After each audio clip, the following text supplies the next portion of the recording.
Today I will show you a war film from 2019, titled The King. Spoilers ahead. Watch out and take care.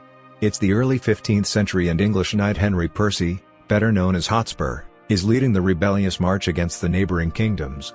After another victorious battle against the Scots, Hotspur asks his king to pay for the ransom Wales asks for his cousin, but the king refuses, thinking it isn't worth the trouble. Hotspur loses his temper and insults the king, mentioning how he's ignoring all the years of service his family has provided before stomping out of the room. Meanwhile, Prince Henry is living in a modest house in town, pretending to be a commoner named Hal. He has no interest in politics or the throne, and he spends his days in the company of women or drinking with his companion John Falstaff, who is a retired knight. One afternoon, he's approached by a messenger from the castle that informs him the king is ill and requests his son to go see him. At first, Henry turns down the invitation, but John talks to him later and convinces him that not going would be worse than confronting his father because he'll have to live all his life with the regret. Henry gives in and goes to see his father, who tells him what he already expected: Henry may be the oldest son but he won't be king, the throne will go to his brother Thomas instead. The king knows Henry doesn't want that position anyway, but he felt it was his duty to say these things directly to his son. Henry is indeed perfectly fine with this decision, but he does get upset when he hears Thomas will march against Hotspur the next day. He doesn't think the new generation should get involved in their father's feuds, but Thomas ignores his worry. That night, Henry can't bring himself to have fun because he keeps thinking about Thomas putting himself in danger, so the following day he goes to see his brother on the battlefield. Thomas isn't happy to see him there, but Henry ignores his complaints because he isn't here to steal his glory, he just wants to save Thomas' life. He sends a messenger to Hotspur with a challenge to single combat, and Hotspur accepts it even if it goes against his father's wishes. Both Henry and Hotspur are very skilled warriors, so their duel is fairly equal. They begin fighting with their swords but soon they lose those and resort to good old hand-to-hand combat, and after lots of struggling, Henry manages to tackle Hotspur to the ground and stab him with a dagger he had with him all along. This victory has prevented a huge battle from happening and saved both sides many lives, but Thomas isn't grateful. He was supposed to be establishing himself as a leader, yet Henry has stolen all his glory. Carrying the painful weight of having taken a life on his shoulders, Henry returns to his life of drinking until a few days later he's visited by the king's chief justice Sir William Gascoigne. Thomas has died in battle and now the king is on his deathbed as well, so Henry must return to the palace if he doesn't want the kingdom to descend into chaos without a leader. Furious over the death of his brother, Henry visits his father and calls him a monster right before the old man dies, leaving the country in his hands. While everyone gets ready for the coronation, a group of servants goes to Henry's house in town to retrieve his belongings.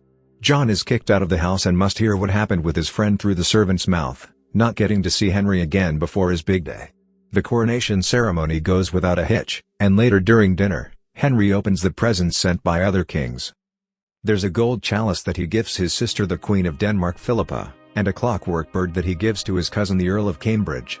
The last gift though, it's quite surprising: the Dauphin of France has sent him a simple ball with no note. Henry decides to keep it as a memory of the boy he once was.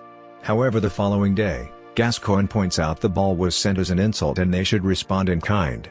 Henry doesn't want to react to provocations though, he wants to achieve peace through conciliation, so he prefers to concentrate on local matters instead of fueling their feud with France. Later, while Henry spends time with Philippa before she leaves, she advises him to be careful because the members of any royal court will always have their own interests in mind and a king can never be sure of who to trust. The following day, the Archbishop of Canterbury tries to get Henry up to date with the history of the King of France's genealogy in case he needs to claim the throne, but Henry is just bored. It doesn't matter what his father wanted, Henry has no intentions of invading France or Jerusalem, and such a decision isn't well received among the nobles of his court.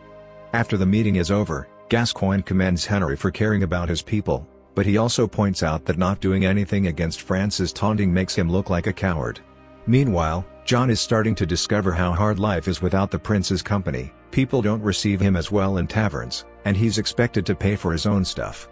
When he mentions having a friend in high places, the innkeeper just reminds him he's been left behind like an old dog. Sometime later, Henry interrogates a prisoner that seeks asylum in exchange for information. He claims to be an assassin sent by the King of France to kill Henry.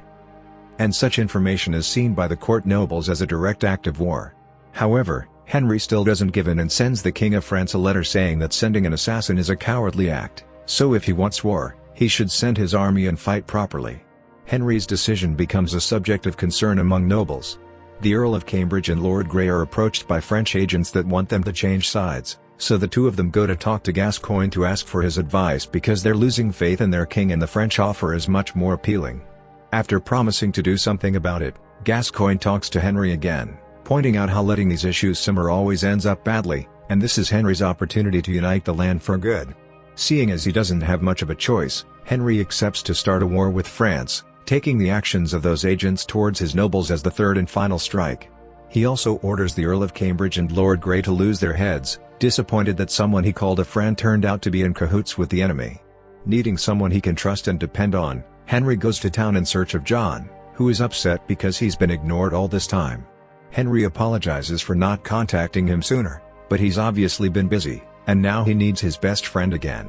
He wants John to be the marshal of his chief military strategist, and John accepts under one condition: Henry must pay for his debt at the inn. Sometime later, Henry and his army sail to France. Shortly after arriving, they find an abandoned village and decide to set camp there so they can build catapults to attack Harfleur. Henry wants to win this through a siege, so he can avoid sacrificing men so soon, but days continue to pass without any results. The nobles are getting anxious and the archbishop insists on attacking, but Henry refuses, and this time, Gascoigne backs him up because it's important for them to establish a garrison stronghold here for their lines of supply from England. Fortunately, the plan does work and Harfleur surrenders. The leader asks for only one condition: for the women and the children to be freed, and Henry accepts giving them such mercy. Later, they're visited by Louis, the Dauphin of France, who proceeds to describe in disturbing detail what he will do to Henry and his army if they don't surrender now. Henry admits the tale was stirring, but only wishes the Dauphin good night before leaving the tent and asking John to get the army ready to march again. After many miles of traveling, the party sets up camp again and sends 3 young pages to gather wood.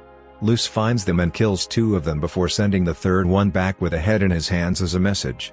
As a response, Henry orders John to kill all their French prisoners and send their bodies to be put on spikes by the river, but John refuses to obey because neither he nor Henry is that kind of bloodthirsty man. The next day, Henry and his army march again until they make it to the hills, where a blood-curdling surprise awaits them: Louis' army, which outnumbers them by a huge amount. The nobles advise Henry to retreat, but John cuts in, explaining he has a plan.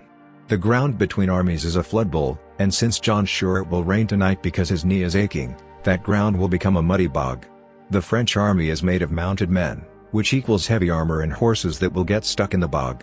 Henry can send some men as bait to lure them out, and once they're stuck, the rest of Henry's army can attack on foot and while wearing no armor, so they should be able to move freely and quickly when the French can't. Together with Henry's skillful archers, this speed can prove to be an amazing advantage. The nobles think the plan is incredibly dumb, but Henry trusts John and decides to give him a chance. If it rains during the night, they'll attack in the morning. Fortunately, the prediction comes true and it rains during the night, so as soon as the sun rises, the army gets ready to execute the plan. Henry gets upset when he sees John get ready to lead the bait party, so he decides to pay Louis a visit to ask for a single combat as he had done with Hotspur. Louis turns down the offer, too confident in his bigger army and implying Henry is doing this because he's scared to lose the battle. Angry but still determined, Henry returns to his men and gives an encouraging speech before hiding in the woods while the bait team goes out to fight.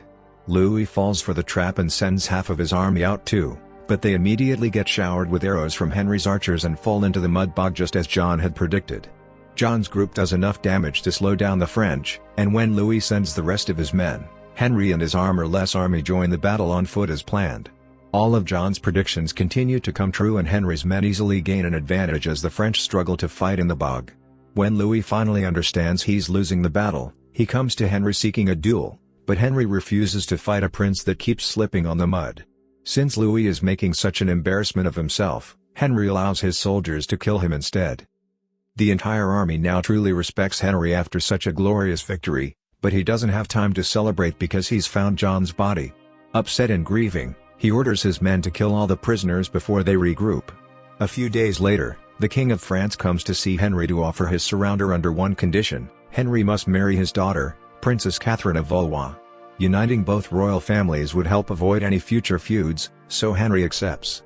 They return to England, where the crowd eagerly awaits the wedding celebrations, so Henry has a talk with Catherine in private before meeting the public. Catherine assures him she won't submit to him and he must earn her respect, but she also wonders why Henry attacked France in the first place. Her family never sent any assassin and definitely not a ball. Her father is a good, beloved king that never wanted war. Remembering his sister's words and getting suspicious, Henry goes to see Gascoigne to ask him how he found the assassin in the first place. Gascoigne's story is vague and keeps contradicting itself, so when Henry begins questioning how bigger Gascoigne's territory has become after conquering France, the man breaks and admits it had all been his plan. He made up France's acts of aggression but he doesn't regret it, because this is what Henry wanted. True peace can only be forged through victory, and now the kingdoms have finally been united.